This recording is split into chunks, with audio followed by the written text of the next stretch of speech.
Hello, everybody, and welcome to another Pistons recap. This one's going to be a little bit different, but I am Ryan from the Sports Carnage podcast. If you guys aren't familiar with us, you can obviously click that link in the description right there. Or you can, if you're watching this on YouTube later, just go down in the description of the video, click it, and then follow our social pages, YouTube, Facebook, Twitter, wherever else you guys can find us, Podbean and Apple, obviously, to get the actual podcast. So happy Martin Luther King Day.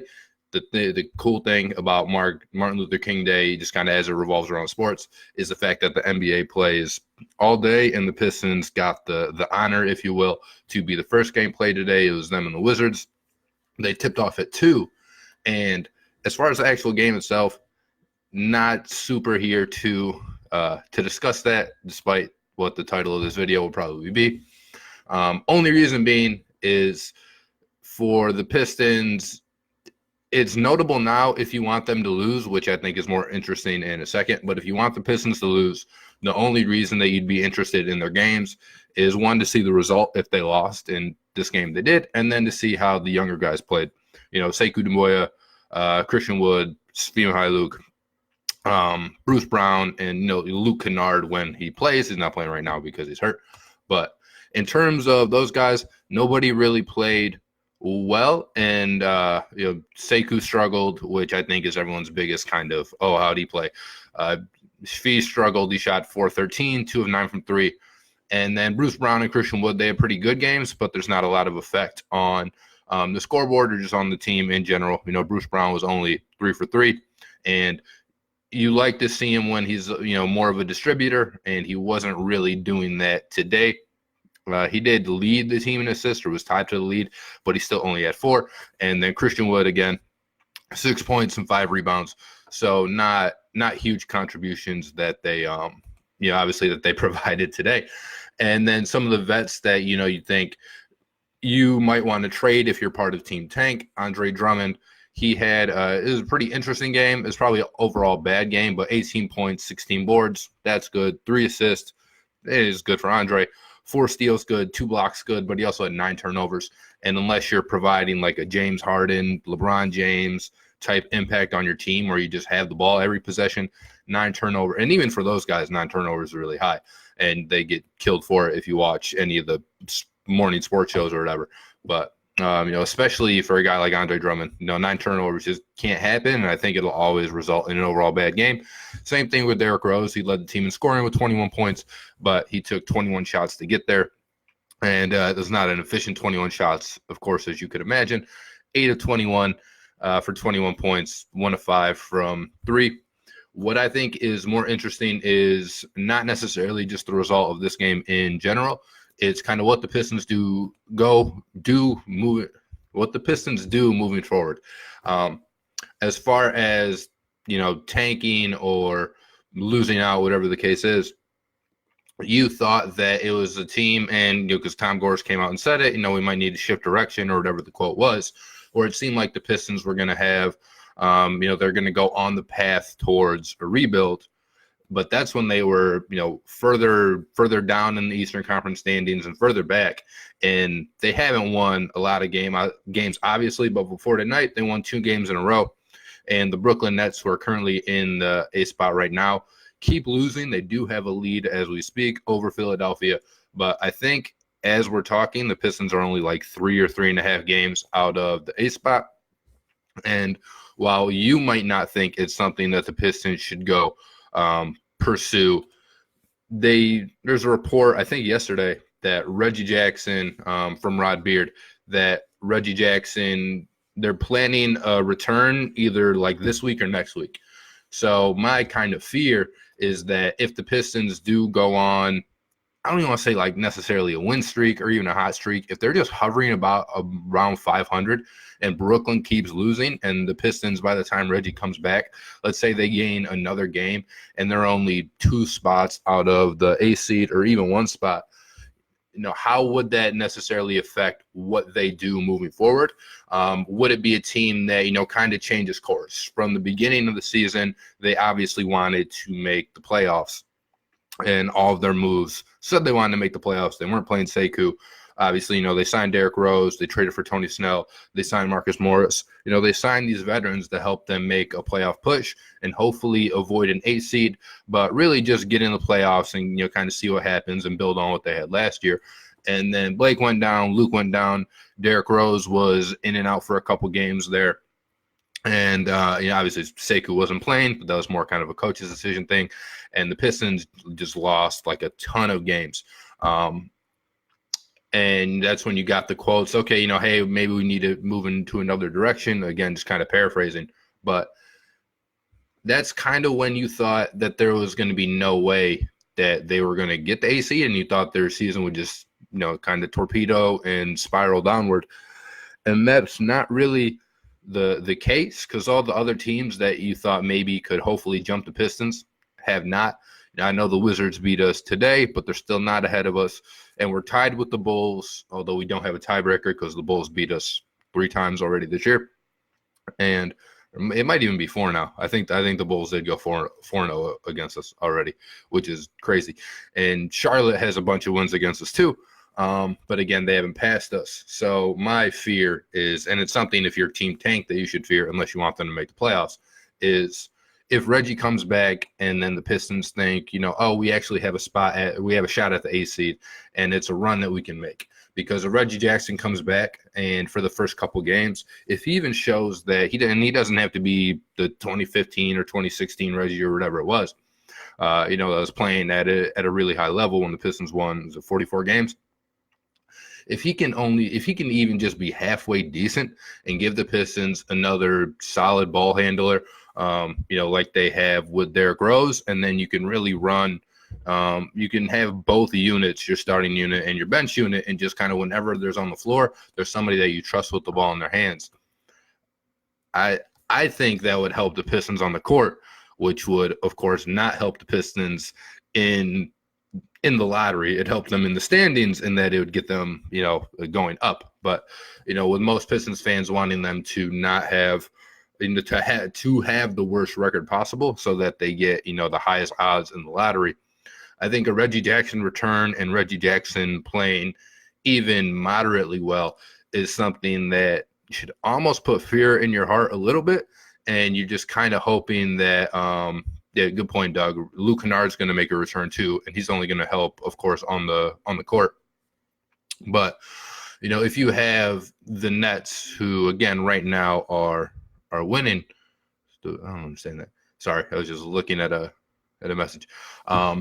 If you have the Nets, who right now are winning, but if Kyrie Irving can't pull up the teammates that he's just talked a bunch of shit about, and they keep losing, and you get a shot to be in the playoffs, I think that that's something that the organization would, that this organization would take and go after, because that's what their original plan was. And I know they wouldn't have Blake, and they know they wouldn't have Blake, but if Reggie Jackson plays well, you can still build that 8th seed around Reggie Jackson, Sekou Doumbouya on his really good nights, Luke Kennard, Derrick Rose, and Andre Drummond, if they all, kind of just keep playing at the level they played at. And then Langston Galloway and Marcus Morris, Svi Mykhailiuk too, are all guys, Tony Snell, who played kind of above their levels, at least that we've seen for the last couple of years. So if you get that, then I think it's a team that can make the playoffs, and it's really kind of a scary thought, because if you're somebody that wanted the Pistons to rebuild last year or the year before, you kind of had this idea that you wanted Andre Drummond out of town, and this year seems like the most likely year that was going to happen. And you heard, the talks with the Hawks, that those ended up dying for for Andre getting shipped over there. But no, there are other teams, and obviously kind of any team could make a move. And this year it just seemed like it was more realistic that if you were somebody that really wanted kind of the full reset button, and you're getting rid of Reggie, you're getting rid of Andre, that this was the year to make that happen.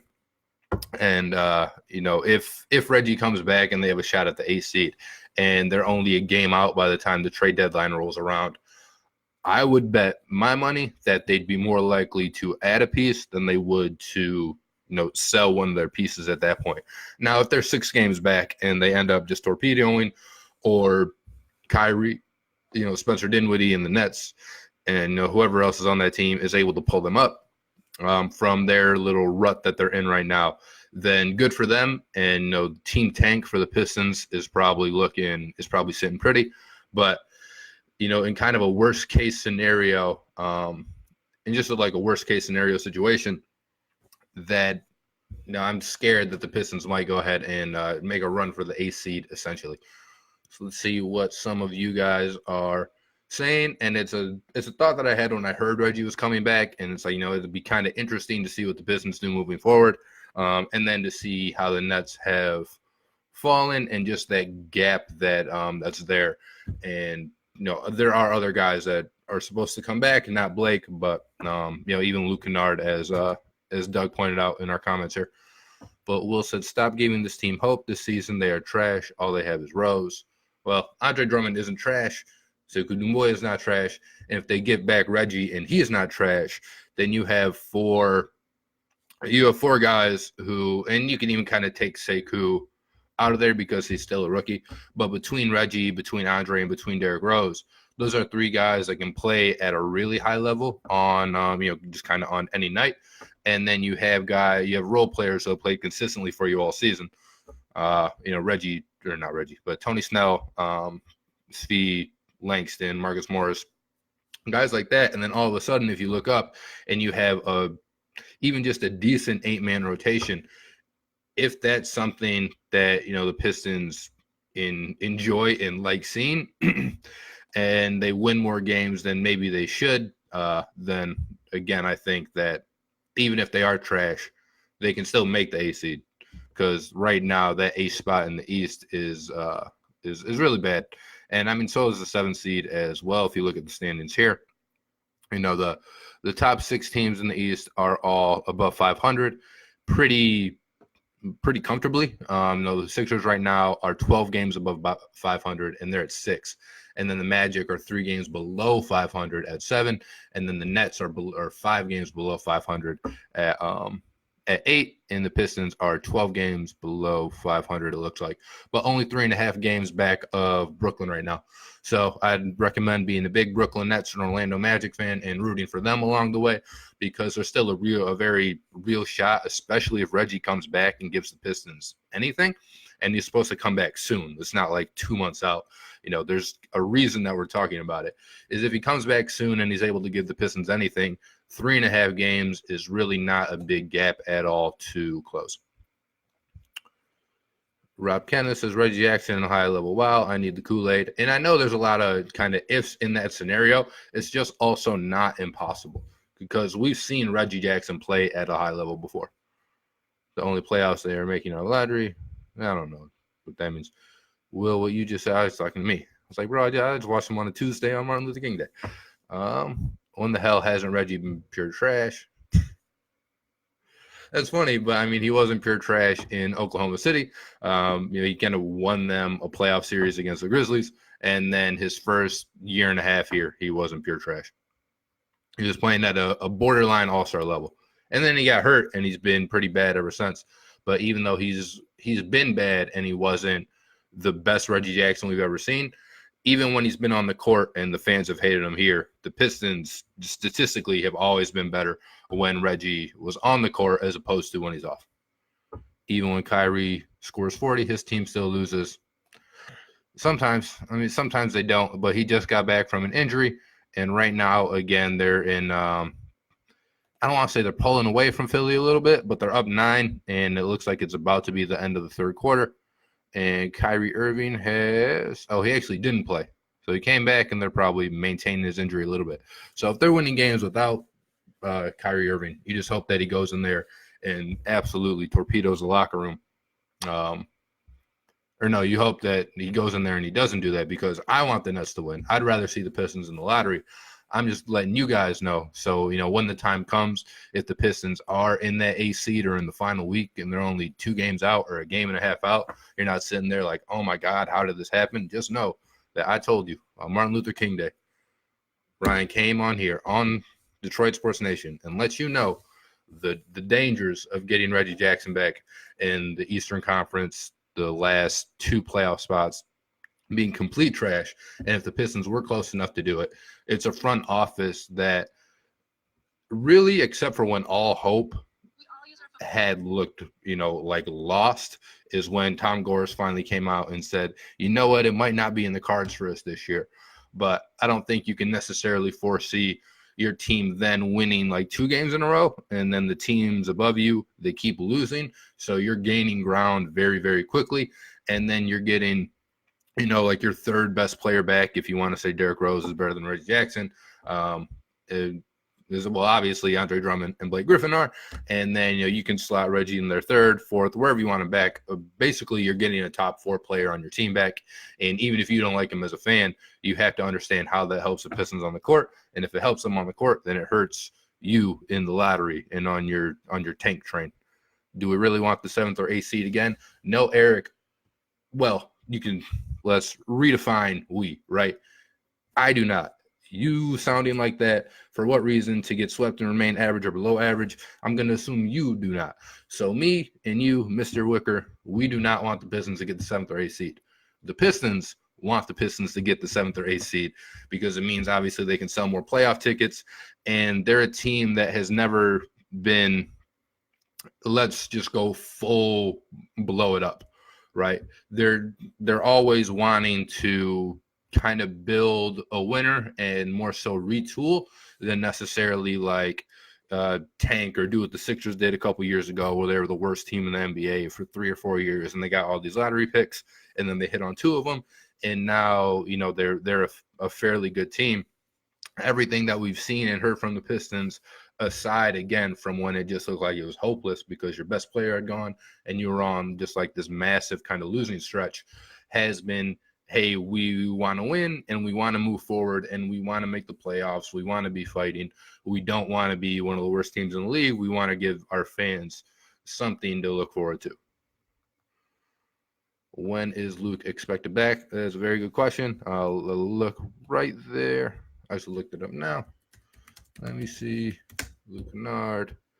222 Reggie back. And it looks like Luke Kennard could be back after the All-Star break, which I think it's in like mid-February-ish. Let me see. In absence, Kennard made 2 seasons. Forget Luke Kennard past 3 years. The French forward. However, let me see. Early returns, or they work well together. That doesn't always his article, but it doesn't even give you when you think when they think Luke Kennard might come back. Let me see if ESPN has any more news for me. But you figure maybe after the All-Star break. But if the Pistons don't even have to and this is kind of why I'm worried about it, because it's not as though we're saying if the Pistons win 8 of their next 10 games, they're right back in it. They really just kind of have to float around 500. And obviously this year they have not done that. They're 12 games below 500. So even if that's far-fetched for the Pistons to be a 500 team, or even like a 450, 480 team, right, where if every 12 games, say you're winning 5 of them, and losing, obviously 7, that's something that I think can still just kind of get you there and above. It'll get you right in the conversation for the A seed at the end of the year. And even if you don't end up claiming it, unless Brooklyn takes like a real shot upward, well, really Brooklyn and Orlando would have to both, kind of gain holds on their 7th and 8th seeds. Obviously, we're closer to Brooklyn than we are Orlando, but I think each team kind of at a moment's notice could fall off too. And I just hope that, as Reggie comes back, and it looks like Luke does not expect to be returned until after the All-Star break. If you get those 2 guys back and you're still only 3 or 4 games out, that's pretty terrifying to me anyway, only because, again, it seems like with the way the organization has gone, it's a possibility that they would explore trying to go I don't want to say, go all in this year, but, definitely go towards a playoff spot instead of, maybe playing some of the younger guys a little bit more. The thing you would absolutely most hate to see is, and I don't think this would happen because Seku's played too well in the starting lineup. But if for whatever reason, like they pull Sekou from the starting lineup and instead of 30 minutes a night, they're only giving them like 23, that's what I think would be really more detrimental than even, making the playoffs as the A seed and getting bounced, because you want, you want Sekou to get just as much reps as possible, especially if he's playing well right now. Just let him, kind of take his lumps. And then when Blake's able to come back, even just on the sideline and in a suit, not on the court, because I don't think he's going to be on the court for the rest of the year. Then he's able to, get in the facility, whatever, and just kind of tell Sekou throughout every game, and obviously throughout their practice time and whatever they do when they're not, playing, and just really kind of be a mentor for him. And I think that would really help him. You think the Pistons are capable to pull off a good pick in the draft? I mean, if they keep losing and then the teams above them keep winning, yes. I think as far as this drafting kind of front office goes, they get more flack than they should, because this is not the same people that took Luke Kennard over Donovan Mitchell or Stanley Johnson over Devin Booker and Justice Winslow. Those are Stan Van Gundy moves. And not even that I think Luke Kennard was a bad pick. He's not as good as Donovan Mitchell, but I still stand by. I understand why the Pistons took Luke, and it just happened Donovan Mitchell was a better player, but sometimes that stuff happens. But they took Sekou, and to be fair, Sekou kind of fell into their lap because you didn't expect Sekou to be there at 15, I think is when the Pistons drafted. So you didn't expect him to be there at 15. You got him, and they were at least smart enough not to pass up on him. They found Bruce Brown in the second round. And I know this isn't drafting, but they've been able to identify a guy like Svi, who they got, a really young guy from the Lakers, and brought him over. So I do trust this front office and Stefanski and Malik Rose, whoever is making the drafting decisions. I do trust them with draft picks more than I've trusted, kind of previous regimes, at least with the drafting. And even and I like the pick of Jordan Bone. Obviously, we don't know what he's going to be, but I just like him as a player, and I think, eventually he can contribute on the team. And this was, of course, a pick that this regime made too. So I do trust, Rob, to answer your question, I do trust this current front office, at least with draft picks. Be a realistic fan and say facts on what really is the problem. They need to tank and get all those bad contracts off the books and start over. Will, I appreciate you being here for this long. Maybe I just wish you were a little bit better at listening.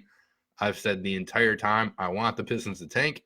The realistic part of it that I'm talking about, that it doesn't sound like you necessarily agree with, which is of course okay, is if the Pistons are in position to get the A seed and Reggie Jackson comes back and he plays even decent, he doesn't have to be great, he doesn't have to be good, he doesn't have to do what Derrick Rose is doing. If he's even decent and just a plus on the court, I can see the Pistons, and I think the Pistons will look at that, and if they're only, again, 3 games out of the A seed like they are right now, I feel like that's something that the Pistons would be more aggressive with than I would like them to be. But just as a front office, and again as a team, they have the coach in place who isn't really obviously interested in losing.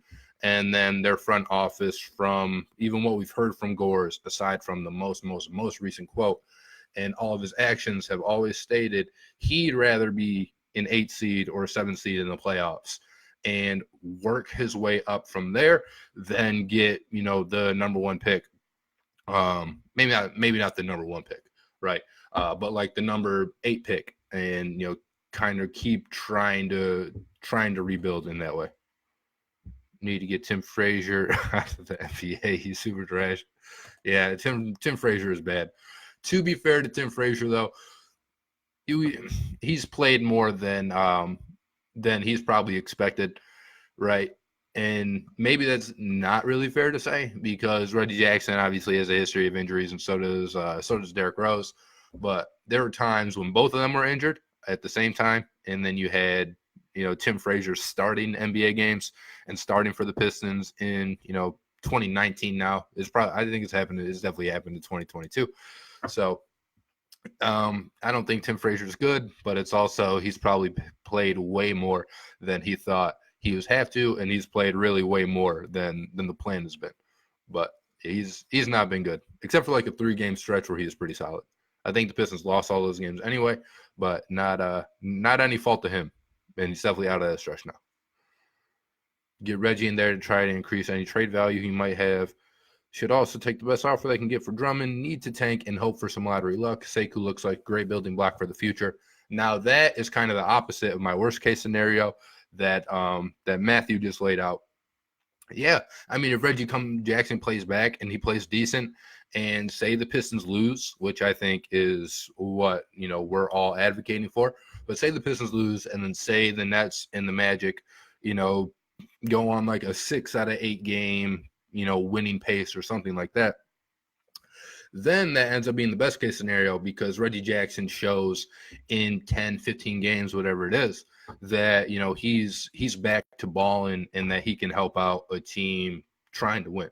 So then you get an asset back for Reggie Jackson and you keep losing, right? That's why, you shouldn't necessarily, and I don't know if you are, but if you are, you should stop. You shouldn't hate good games from Drummond and Rose. Is even when they help the team win, it's a good showcase, or audition is the word that you've heard a lot, probably like the last 2 weeks. A good audition for the other 29 teams in the NBA. Just say, hey, come get us. Same with guys like Langston and Tony Snell, who are, Markieff Morris, to at least I want them to play. I want them to play well and the Pistons to lose. And obviously I want Sekou to play well and the Pistons to lose. But there are games I can stomach, right? Like if everybody plays bad and the Pistons still lose, it's whatever. They didn't probably increase their trade value in that game, but the Pistons got another loss. Or if Sekou just absolutely balls out and the Pistons win, hey, it is what it is. I'm happier that, Sekou gets 30, 35 points and say, 15 rebounds or something than I would be if the Pistons lost. So there's always little trade-offs that at least I'm watching for in the Pistons, but that's also how I'm able to keep watching and just kind of stay into it and entertained, because there's always, even if it's not a win for the Pistons, there's always that personally there's something that I'm rooting for to happen. So there's always rooting interest in like a weird sort of way. I don't know why Pistons try to keep their picks, because they can't draft worth crap. I'd rather trade it for a proven young player.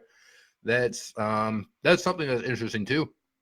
I was just thinking in my head, like, who's more likely to be traded by the Pistons, Luke Kennard, Sekou Doumbouya? And I'm going to say right now, I don't think any at all, or I don't think either of those two are at all getting traded. But to Will's point, if you're going to trade for like a proven younger player, I think it's more realistic or more likely, because I don't think either option is realistic. So let me rephrase it. I think it's more likely that that the Pistons would trade Sekou if you got a package where, and again, I'm not saying they're going to get these guys, but these are, NBA stars that are rumored to at least not be happy in their situation. And they're guys that you've heard trade talks about. But if a guy like Bradley Beal, Ben Simmons, who's the other one that I was just thinking of, like Devin Booker, like if one of those guys became available, I think you're more able to put a package that revolves around Sekou, and it might be like a Sekou and a Drummond type deal to make the money work or whatever. But you're more, it'd be easier to get one of those guys by giving up Sekou than it would be to Luke. I don't see any scenario at all where Luke Kennard gets traded, only because obviously the Pistons aren't trading him to get a veteran asset in return, and he's also not good enough, and there's not enough kind of flashes of potential there. And again, I love Luke Kennard, but I think we can kind of all agree objectively Sekou Doumbouya is probably higher on the he could be a future star ranking than Luke Kennard is. And kind of with that being said, Luke Kennard is not good enough to where you're going to send away a package and get, Devin Booker in return. And the main thing the Suns are getting back is Luke Kennard. Where with Sekou Doumbouya, again, I don't think it's going to happen.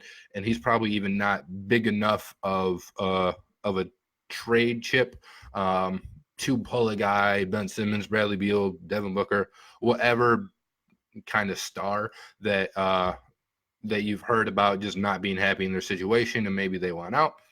I don't even think Sekou's necessarily that big of a trade chip for that, but I do think he's a bigger chip than Luke is in that kind of essence of it.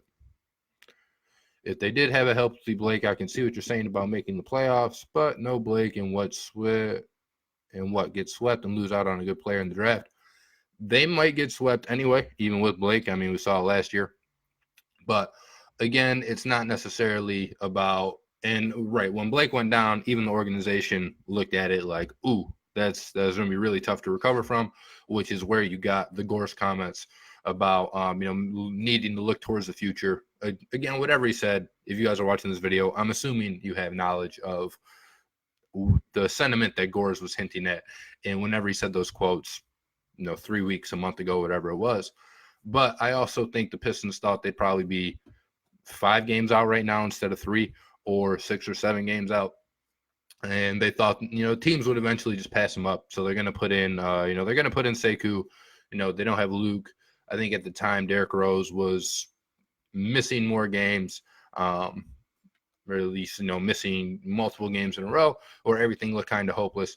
And again, I think if the Pistons have Derrick Rose, Andre Drummond, and Reggie Jackson playing at a high level, and then you have 5 guys who can contribute, being, again, Svi, even Bruce Brown, Tony Snell, Langston Galloway, Markieff Morris, Sekou. If you have kind of those level of guys, Christian Wood is more than 5 guys, but if you have those guys all contributing at the level that they have been at least this season, and you have Andre playing well, Derrick Rose playing how he's playing, and then Reggie Jackson comes back and plays well, that might be a team that can get to 8 in the East. Not that I want that, but if, the Nets keep free falling and if the Magic clip up a little bit, more worried about the Nets just because they're closer. I mean, they're in the 8 right now and they're closer to the Pistons are. And I think they're a better team than the Magic. But if Kyrie Irving keeps talking about, guys that are that he's going to ship out after the season, it might just not be a locker room that's all together and playing well. And bad news for Pistons fans, the Sixers did just take the lead on the Nets. So now the Sixers are up 99-96, and I think they were down 81-90 or something like that. So they flipped that game on its head, about 8 minutes to go. And good thing the Pistons lost today, because if the Pistons had beat the Wizards and this score holds and the Nets lose, then the Pistons are only 2.5 games out of the 8th seed. And I think everybody, just like I am right now, is starting to sweat a little bit more.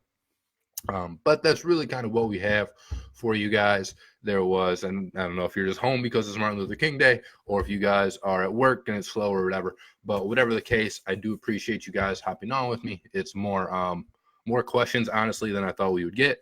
But I love that. I love reading the questions and interacting with you guys more than I like just talking to the camera when there's not a whole bunch of questions. So I appreciate that. Again, I'm Ryan from the Sports Carnage Podcast. If you enjoy anything that you heard today, you can hear way more of it on the Sports Carnage Podcast on a way higher variety of topics than just the Pistons. Again, click those links. Make sure you follow us on YouTube, on Facebook, at Sports Carnage Podcast, in that description right there, in the description below if you're watching on YouTube, Twitter at Sports Carnage, and that's pretty much it. Obviously, Facebook, Twitter, Podbean, Apple Podcasts. Download, subscribe, rate, review. You've watched a YouTube video before. Do everything that everyone else tells you to do, except only for our page right here, Sports Carnage Podcast. And make sure you check out Detroit Sports Nation on Facebook and just click through some of their stories if you're big into Detroit sports, because nobody covers it like we do. But that is what we have for you guys today. Happy Martin Luther King Day, and thank you for joining us.